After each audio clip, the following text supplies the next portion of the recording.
بسم الله وولد ومنفس قدوس هادو أملاك أمين زخبركم من أجزاء بيتسب تقتلتي فنوتا وميديا فتو تقدس لين الماريون وتشان لك عدهم بفتسم سلامنا كريستوس كما يلقون أجزاء قدوس فاض خينو لو من بس عزي بهوات بتعنا بسلام سلز حلونا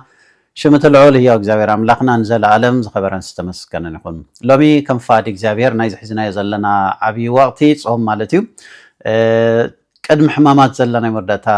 سنبت هوسانا تبل سلنا هوسانا نشتك على እግዚአብሔር مركز غيرنا كنمهارينا እግዚአብሔር ቅዱስ ፈቃዱ ኮይኑ በመጀመርታ ናብዚ ክብር በዓል ስለዘብጽሐና ልዑል አምላኽና ዝተመስገነ ይኹን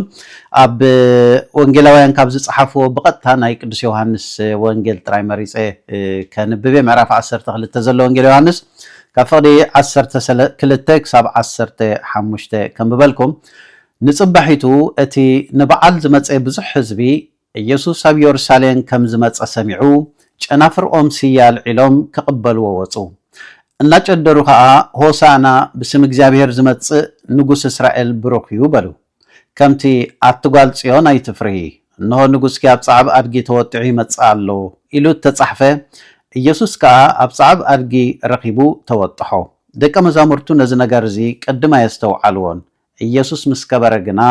ሽዑ ዝነገርዚ ብዛዕቡ ከም ተጻሕፈ ንሳቶምን እዚ ከም ዝገበርሉ ዘከሩ ይብለና ስለ ቃሉ ሽም እግዚአብሔር አምላኽና ዝኸበረን ዝተመስገነን ይኹን ሆሳዕና ማለት ኩልና ከም እንፈልጦ ኣድሕን ኮታ ማለት እዩ ካብ ቦና ኣዳም ማትሒስካ ኩሎም ደቂ ሰባት ብሰንክቲ ቀዳሞት ወለድና ቦና ኣዳምን ሔዋንን ዝፈጸምዎ በደል ወዲ ሰብ ናይቲ መርገም ናይቲ ፍዳ ተኻፋሊ ስለ ዝነበረ ነዚ መርገም እዚ ነዚ ፍዳ እዚ ንዕኡ ሰይሩ ሓራ ክውፅእ ዝከኣል ሓደ መለኮታዊ ሓይሊ መለኮታዊ ጣልቃ የድሊ ስለ ዝነበረ ምክንያቱ ካብ ወገን ደቂ ሰባት ይኹኑ ካብ ጻድቃን ካብ ወገን መላእኽቲ ይኹኑ ንወዲ ሰብ ሓራ ክውፅእ ዝተኻእሉ ኣካል ኣይነበረን ናይ ኦሪት ካህናት ብዙሕ መስዋዕትታት ኣቅሪቦም እዮም ብዙሕ ነገራት ተገይሩ ግን ንወዲ ሰብ ሓራ ክውፅእ ዝኽእል ከድሕን ዝኽእል ኣይተገብረን ስለዚ እግዚአብሔር መለኮታዊ ጣልቃ ኣትዩ ንደቂ ሰባት ምእንቲ ከድሕን ናይ ደቂ ሰባት ኣካል ክወሃሃድ ብቅዱሳን ነቢያት ገይሩ ብዙሕ ግዜ ተስፋ ሂቡና ስለ ዝነበረ ደቂ ሰባት ብፍላይ እስራኤላውያን ኣብ ኢዶም ዝነበረ መጽሓፍቲ ዝነገራት እዚ ይፈልጦ ስለ ዝነበሩ ከም ንበዓል ናይ ነቢ ኢሳያስ ትንቢት እንሆ ድንግል ክትጠንስ ወድውን ክትወልድ ስሙ ድማ ማኑኤል ክበሃል ዝብል ህፃን ተወሊዱልና ወዲ ተዋሂብና ስሙ ድማ ግሩም መካር ብርቱዕ አምላኽ መስፍን ሰላም ኣቦ ዘለዓለም ክበሃል ወዘተ እንዳተባሃለ ብዙሕ ናይ ነቢያት ጽሑፋት ስለ ዝነበረ እዚ ናይ ቅዱሳን ትንቢት ዝፍጸመሉ ሰዓት እዚ ሃረር ይብልዎ ነይሮም ብፍላይ በዓል ቅዱስ ዳዊት ኣድሕን ኮታ እንዳበሉ ነዚ ናይ መድሓን ነገር ንእግዚአብሔር ብዙሕ ግዜ ይልምንዎ ነይሮም ማለት ነቲ ናይ በዓል ቅዱስ ዳዊት ናይ በዓል ቅዱስ ኣዳም ልማኖ ወይ ትናቶም ድሌታት ሪኦም ማለት እዩ ስለዚ ኣድሕን ኮታ እንዳበሉ ደቂ ሰባት ንጎይታና ኢየሱስ ክርስቶስ ናብ ኢየሩሳሌም ዓጅቦም ዘእተውሉ ሰዓትን መዓልትን ስለ ዝኾነ ናይ ሆሳዕና ዝብል በዚ መንገዲ እዚ እቲ ከብ ዝበለ ዝዝከር ኣብቲ ፖለቲካዊ ቀውሲ ናይ እስራኤላውያን ወይ ናይ አይሁድ እንተደኣ መፂና በቲ ናይ ፖለቲካዊ መንገዲ ማለት እዩ አይሁዳውያን ካብ መግዛእቲ ናብ መግዛእቲ እንዳተንከባለሉ ዝኸዱ ዝነበሩ ስለ ዝነበሩ ማለት እዩ ድሕሪ ናይ ባቢሎናውያን ንመርኮ ንመግዛእቲ ብምርኮም ዝወሰድዎም ብድሕሪኡ እግዚአብሔር ብመንገዲ ቂሮስ ንጉስ ፋርስ ገይሩ ሓራም ሰውጾም ብድሕሪ ኣብ ከባቢ ዝነበሩ ነገስታት ብዙሕ የሸግርዎም ነይሮም እንደገና ካብ ቀፂሎም ግሪካውያን መጽኦም ድሕሪ ናይ ግሪክ መግዛእቲ ድማ ናይ በዓል ሮማውያን መጽኦም ከም እንዳብሉ ካብ መግዛእቲ ናብ መግዛእቲ እንዳተንከባለሉ ዝኸዱ ዝነበሩ ወገን እዮም ማለት እዩ ስለዚ እዞም ሰባት እዚኣቶም ካብዞም ናይ ምድራውያን ነገስታት ዘጨንቁሎም ዝነበሩ ሓራ ከውፅኦም ዝኽእል ኣካል ይደልዩ ነይሮም ማለት እዩ ብዘይካቲ መለኮታዊ ጣልቃ ኣትዩ ነቲ ናይ ወዲ ሰብ መርገም ናይ ቀዳሞት ወለድና ዝፈጸምዎ በደል ነዚ መርገም እዚ ክሰብር ነዚ ኩነኔ ነዚ ፍዳ እዚ ክሰብር ዝኽእል መለኮታዊ ጣልቃ የድሊ ስለ ዝነበረ ብዘይካቲ ነገራት እዚ نتناي سجا نتناي بوليتيكاوي أقاوم زنبرة تشعو وانون حرخو صوم زدلي إذا دلي سب بقى يصبي نيرو مالت حدا ناي እግዚአብሔር ሰብ ኮይኑ ንነገስታት ናይ ዓለም ስዒሩ እስራኤል ከም ሃገር ቆይማ ሓንቲ ተፈራሒት ሃገር ርእስ ሓያላን ኮይና ኩሉ ሰብ አበስ ቀደስ እንዳበለስ ሰግደላ ከምዚ ነገራት እዚ ንክትከውን በቃ ይጽበይዎ ነይሮም ማለት እዩ ውሽጦም ዝነበረ እቲ ድሌታት ማለት እዩ ቅድሚ ጎይታና ኢየሱስ ክርስቶስ ተወሰኑ ሰባት በቃ ንሕና ከነድሕነኩም ኢና እንዳበሉ ከም በዓል ይሁዳን ቴዎዳስን በብግዚኡ ተንሲኦም ነይሮም ናይ እግዚአብሔር ሰባት ኢና እንዳበሉ ማለት እዩ ግን ተበቲኖም ምክንያቱ እቲ አመጻጽኦም ናይ ጉሕልነት ስለዝነበረ ማለት እዩ ጉሓሉ ዘይቁንዓት ናይ እግዚአብሔር ሰባት ዘይኮኑ በዚ መንገድ እዚ ስለዝመጹ ንህዝብ ዘደናግሩ ግን አመወዳታ ተበቲኖም ተሪፎም ማለት እዩ ቃል እግዚአብሔር ከም ዘነግረና ስለዚ ጎይታና ኢየሱስ ክርስቶስ ድማ ብዙሕ ተአምራት ገበር ዝነበረ በዓይኖም ዝርእዎ ሙታት ከተንስእ ኮሎ ይፈልጡ ስለዝነበሩ ይርኢ ስለዝነበሩ በቃ ዘይት ንእስራኤል ፈጺሙ ከድሕና ዝከኣሉ ካብ ገዛእትና ካብ ሮማውያን ዋላ ፈጺሙ ነፃ ከውፃና ዝኽእል ናይ እግዚአብሔር ልኡኽ እዚ እንዳበሉ በዚ መንገድ እዚ ኣብ ውሽጦም ተስፋ ገይሮም ሆሳዕና ንወዲ ዳዊት ብስም እግዚአብሔር ዝመጽእ ንጉስ እስራኤል እንዳበሉ ዓጂቦም ናብኡ የእትውዎ ነይሮም ማለት እዩ ናብ ኢየሩሳሌም ብፍላይ ኣብታ ናይ መወዳእታ ሰሙን እያ ትኸውን ዘላ ቅድሚ ምስ ቃሉ እቲ ናይ መወዳእታ ናይ ኣገልግሎት ኣብዚ ምድሪ እዚ እቲ ሰብ ኮይኑ ምሳና ተዋሃሂዱ ምስ ናይ ደቂ ሰብ ኣካል ማለት እዩ ሰብ ኮይኑ ዝተመላለሰሉ እቲ ናይ መወዳእታ ሰሙን እዩ ኣቐዲሙ ኣብ ቢታንያ ይኸይዱ ነይሩ ኣብ እንዳ አልዓዛር ማለት እዩ አልዓዛር ንማርያምን ንማርታን ሓወን ማለት እዩ እዚኦም ቅዱሳን ስድራ ቤት ንጎይታ ብጣዕሚ ፈተውቲኦም ነይሮም ጎይታ ድማ ብጣዕሚ ዘፍቅሮም ዝነበሩ ስድራ ቤት ብፍላይ አልዓዛር መይቱስ ምስ ሞተ 4 መዓልቲ ዝገበረ ሬሳ ካብ ከርሲ መቃብር አልዓዛር ተስኢሉ ከም ዘውፅኦ ብዙሓት አይሁዳውያን እዚ ነገራት እዚ ይፈልጡ እዮም ብፍላይ አይሁዳውያን ብብዝሒ ካብ በዓል ኢየሩሳሌም ኣብ ከባቢኡ ዝነበሩ ዓድታት እውን በቃ እስኪ ትዝተስእ መይቱ ዝነበረ ዝተስእ አልዓዛር ክንርኢ እንዳበሉ ናብ ቢታንያ ብብዝሒ እዮም ዝውሕዙ ነይሮም ማለት እዩ እዚ ግን ንጎይታና ኢየሱስ ክርስቶስ ክርዩ ጥራይ ዘይኮነ ይብል ቃል እግዚአብሔር ብፍላይ ወንጌላዊ ዮሐንስ ኮላይ ነቲ ካብ ሞት ዝተስእ አልዓዛር ንዕኡ ኮላይ ክርዩኦም ዝኸዱ ነይሮም ይብለና ሕጂ موت زتنسأ تباهيلو توره جنينون سلز نبراب تهزب سلز تزرقحه نزي نجارات زي يسكي جزء خنرينة مدحني بقى كنري اندابلو ببزح تأكيبهم في اللي بتشعو وان عبي يورشاليم أزيو بزح حزبي الوازن برا جزء مخنياتو فاسيكا نأيهود فاسيكا نمبعال أب إسرائيل زلت رايزي كونس كمل علم نزبع على زي نبعال زموت أيهوداويان سلز نبرو مالتي بفلاي بسيناي وانجيل يوحنس انتايز بلنا غريخاويان نيروم سي بلنا قدس يوحنس اتم غريخاويان قدس فيليبوس كيدوم نغويتا باغص خنريو يلمو مخنياتو بقى تموت زتزئ بእግዚአብሔር زتلاك حمومات زفوس اب اسرائيل زنگس نصلاعتنا زسعرلنا زبل زي وشطوم زنبره تسفا نزي ነገር كون مغبار نخريو مالتي بعلنا ايهود نمحلاف فاسيكا نمبعلم كاب غريك مصيو ስለዚህ ያው ሆለው ንጎይታ ሪኦም ወክ ምለስ ደልዮም ሊጶስ ድማን መን እንድሪያስ ነጊርዎ ከምዚ ይብሉለው ተን ካብ ግሬክ ዝመጽ ሰባት ምስ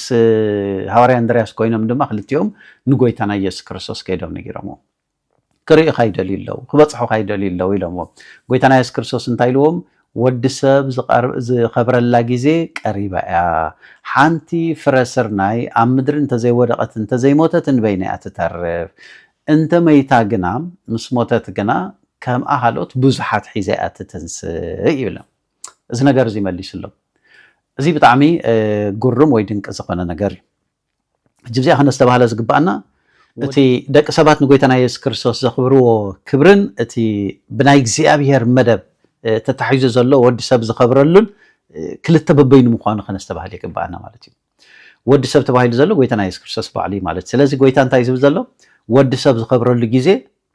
ቀሪብ እዩ ትዝክስቀለሉ ጊዜ ማለት እዩ ዝሽንከረሉ ጊዜ ማለት እዩ እናትና ሞት ተሸኪሙ ንሞትና ብሞት ቀቲሉ ንዓና ህይወት ዝህበና ማለት እዩ ንስና መቃብር ወሪዱስ ንዓና ከሞት ናብ ህይወት አሰጋጊሩ ዘላለም ትንሳኤ ንኽንትስ ንስ ንሞት ስዒሩ ልዕሊ መቃብር ብስልጣኑ በኃይሉ ክፈቱለይ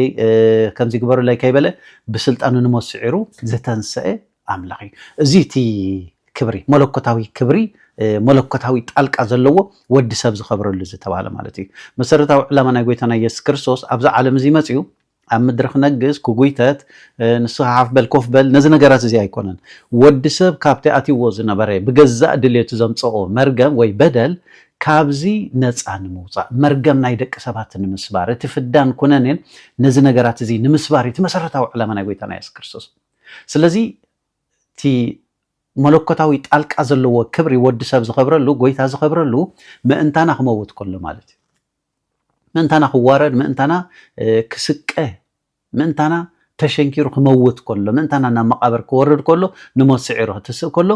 ሽዑ ዝኸብር እዩ ዝብለና ደቂ ሰባት ግን እቲ ሓንቲ ንጎይታና ኢየሱስ ክርስቶስ ኣብዚ ምድሪ እዚ ከሎ ኣኽቢርናዮ ወይ ድማ ኣኽቢሮሞ እትበሃል ዓይነይቲ ኣብ ዝተፈላለየ ሕልፍ ሕልፍ ኢሉ ዘጋጥም ነገራት ነይሩ ንኣብነት ኣብ በዓል ገሊላ ኣብቲ ከባቢ ወባሕር ገሊላ በዓል ጥብርያዶስ ኣብኡ ክዘውር ከሎ ደቂ ሰባት ዝብላዕ ኣለዎም ዶ እንዳበለ ንሃዋርያት ዝተዛረበሉ ግዜ ብድሕሪኡ ባሪኹ ኣበርኪቱ ልዕሊ 5,000 ሰባት ዝመገበሉ ግዜ በቃ እዚ ነገራት እዚ ስለ ዝፈልጡ ንክበልዑ ኢሎም ብዙሓት ይስዕብዎ ስለ ዝነበሩ መንዚዖም ከንግስዎ ይደልዩ ነበሩ ይብለና ስለዚ እዚ ኣብ ውሽጦም ዝነበረ እዚ ግን ካብ ምንታይ ዝመንጨወ እዩ በቃ ሕሙማት ዝነበሩ ምእንቲ ክፍወሱ ከይጠምዩ ኣበርኪቱ ከብልዖም ምእንቲ ወዘተ ነዚ ነገራት እዚ ጥራሕ ማለት እዩ ምስ ስጋዊ ጥቕሚ ወይ ምስ ስጋዊ ረብሓ ዝተተሓሓዘ እዩ መንዚዖም ከንግስዎ ይደልዩ በቲ ዘንግሰካ በቲ ዝፍውሰካ እንተደኣ ተረኺቡ ደኣ ብምባል በዚ ካብዚ ዝተበገሰ እዩ ማለት እዩ ኣብ ኢየሩሳሌም ግን ከምኡ ይኮነን ከምዚ ዝብለኩም ዘለኹ በቃቲ ካብ ሮማውያን ነገስታት ብፍላይ ኣብቲ ፀኒዕዎ ዝነበረ መግዛእቲ ኣብ ልዕሊ እስራኤል ካብዚ ሓራ ክውፅእ ዝኽእል ንመንግስቲ ሮማ ስዒሩ እስራኤል ሓያልን ተፈራሒትን ተኸባሪትን ኣብ ዓለም ንክትከውን ብእግዚአብሔር ዝተላእከ ንጉስ ክመፃና ኢሎም እዚ ይፅበዩ ስለ ዝነበሩ በዚ መንገዲ እዚ እዮም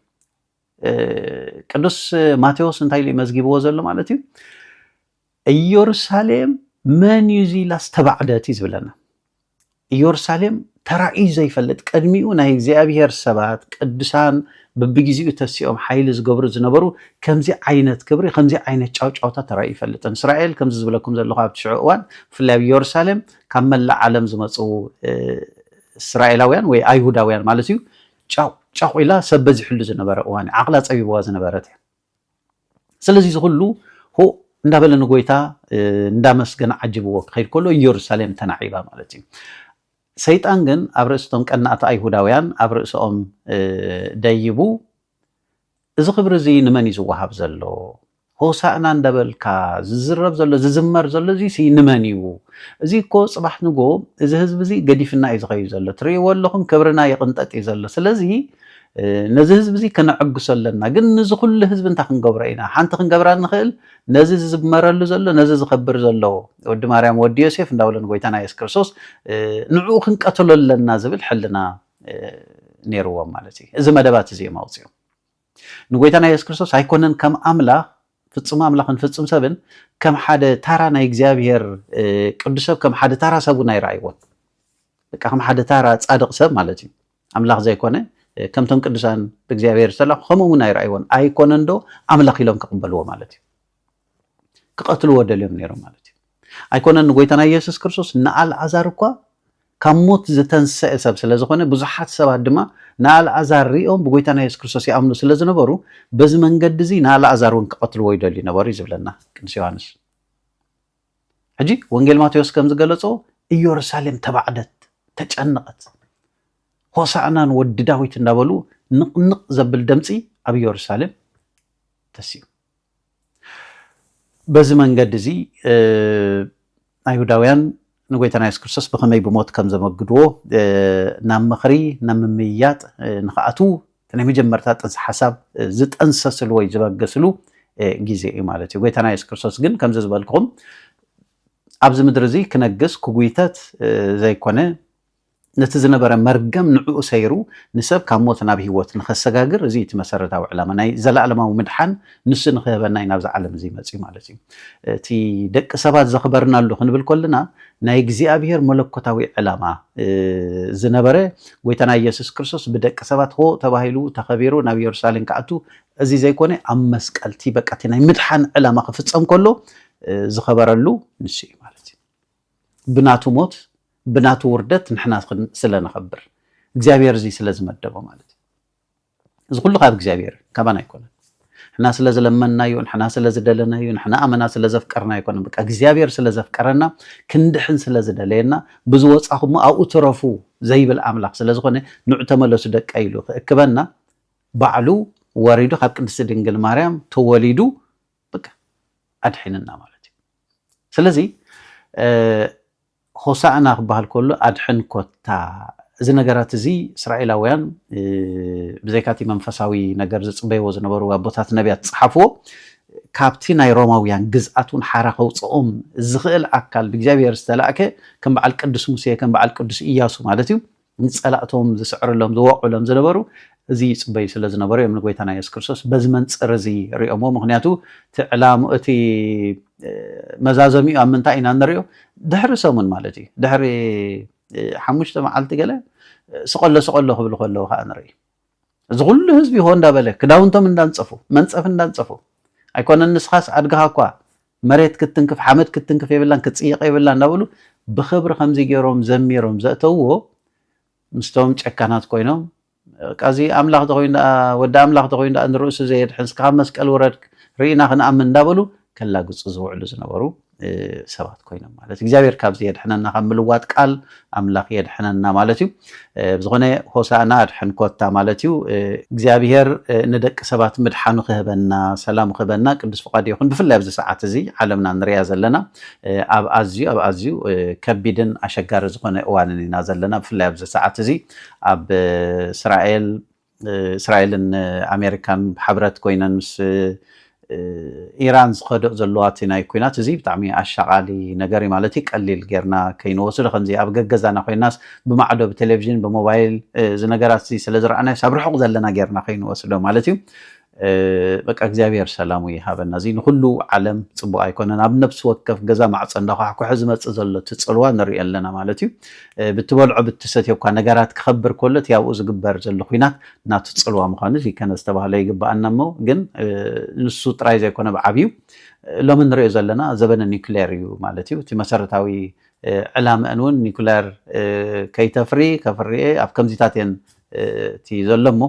ዘበነ ኒውክሌር እዩ ነዚ ኒውክሌር ዝበሃል ብዙሓት ሃገራት ዝተዓጥቆ እየን ናይ ተወሰነ ደቃይቕ እዩ ዘድሊ ዓለም ንምጥፋእ ማለት እዩ